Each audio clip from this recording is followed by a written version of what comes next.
ఒక్క నిమిషం. చాలా దెబ్బతిన్నారండి, రక్తాలు వచ్చేస్తున్నాయి. మధ్యరాత్రి అంటే ఏ 12 ఒంటి గంటకండి ఏం చేస్తారండి? దేవుణ్ణి ప్రార్థించు కీర్తనలు పాడుతున్నాడు. మనకు అన్నీ కలిసి ఉండి, అన్నీ ఉండి, అన్ని సౌకర్యాలు ఉండి కనీసం ప్రార్థన చేస్తున్నామా?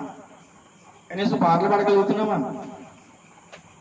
చాలా దెబ్బలు తిని రక్తాలు వచ్చి రక్తాలు కారిపోయి అలా ఉన్న ప్రదేశం ఎక్కడదండి? జైల్లో ఉన్నారండి. అదే అదే పరిస్థితిలో మనం ఉన్నాం అనుకోండి, జైల్లో ఉన్నాం అనుకోండి, మన బెయిల్ ఆడిస్తాడు, మన బయటికి ఎవరు తీసుకెళ్తాడు, ఈ ఆలోచిస్తాము.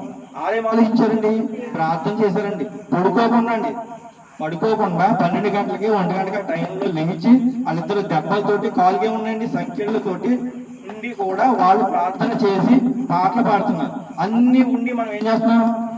దేవుని ప్రార్థన రావడానికి వెళ్దామా వద్దా? ఇదండి. అంటే వాళ్ళకున్న భక్తి మనకున్న భక్తి తేడా చూడండి. తర్వాత ఏమైంది? ఎవరంటున్నారండి?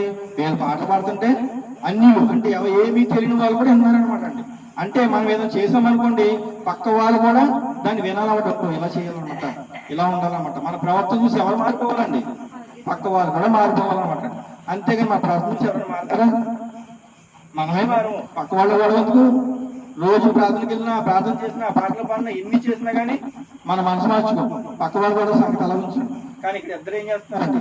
రక్తాలతోటి ప్రార్థన చేస్తున్నారు, పాటలు పాడుతున్నారు, కాళ్ళకి సంఖ్యలు వేస్తారండి, తలకు సంఖ్యలు వేస్తారండి, కాళ్ళ చేతికి సంఖ్యలు వేస్తారండి. అయినా కానీ బాధపడకుండా ఎందుకలా పాటలు పాడుతున్నారు చెప్పండి?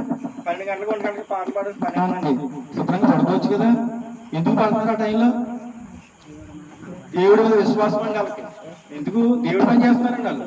దేవుడు పని చేస్తున్నారు కాబట్టి దేవుడే చూసుకుంటాడు. ఏం చేశారండి? ఎవడు కూడా పక్కన పెట్టేసి బెయిల్ ఎవడిస్తాడో గొడవ